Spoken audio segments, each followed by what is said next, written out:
जी, मेरा नाम डॉक्टर यासिर नासिर है। आज जिस चीज़ के ऊपर डिस्कशन करने जा रहा हूँ वो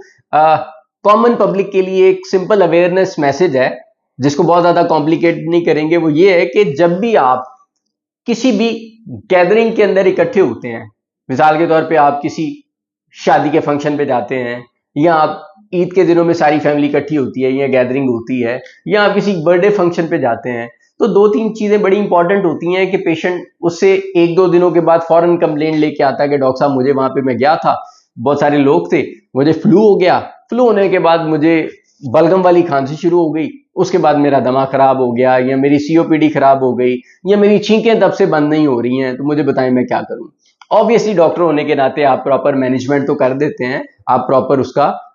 इलाज कर देते हैं, आप उसको रेलेवेंट दवाइयां देते हैं जिससे पेशेंट ठीक भी हो जाता है। लेकिन मेरा मैसेज सिर्फ जो है वो कॉमन पब्लिक के लिए या लोगों के लिए ये है कि जब भी आप गैदरिंग के अंदर जाते हैं और आप फेस करते हैं या आप फील करते हैं कि अगर किसी बंदे को वायरल इन्फेक्शन आप महसूस करते हैं कि वो छींक रहा है, खांस रहा है,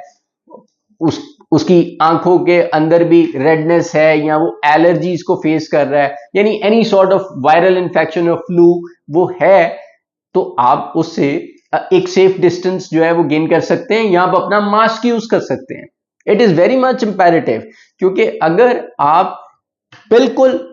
बगैर किसी बीमारी के अपनी जिंदगी को नॉर्मली इंजॉय कर रहे हैं तब तक तो ठीक है, वायरल इन्फेक्शन वैसे भी हो जाते हैं रूटीन के अंदर। लेकिन अगर आप स्पेशली फेफड़ों के किसी भी मर्ज में पहले से मुब्तला हैं, कोई भी बीमारी हो सकती है, सीओपीडी हो सकती है, दमा हो सकता है, और कोई चेस्ट की बीमारी हो, इंटरस्टिशियल लंग डिजीज हो सकती है, तो आपकी इम्यूनिटी पहले से थोड़ी सी कॉम्प्रोमाइज होती है। दो वजूहत होती हैं, एक तो वो बीमारी ऑलरेडी है ही, उसके अलावा आप उस बीमारी के साथ साथ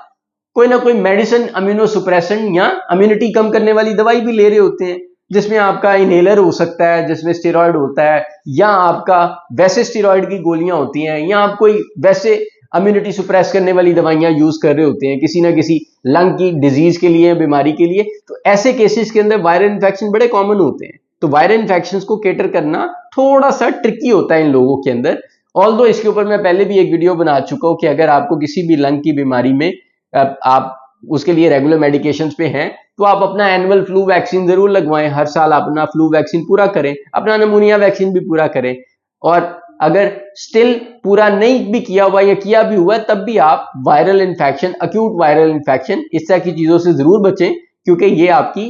छुपी हुई जो लंग की ऑलरेडी बीमारियां जो सेटल्ड हैं ट्रीटमेंट के ऊपर, उनको डिस्टर्ब कर सकता है, खराब कर सकता है। अदरवाइज आप अपने रेलेवेंट पल्मोनोलॉजिस्ट से भी ओपिनियन ले सकते हैं। शुक्रिया।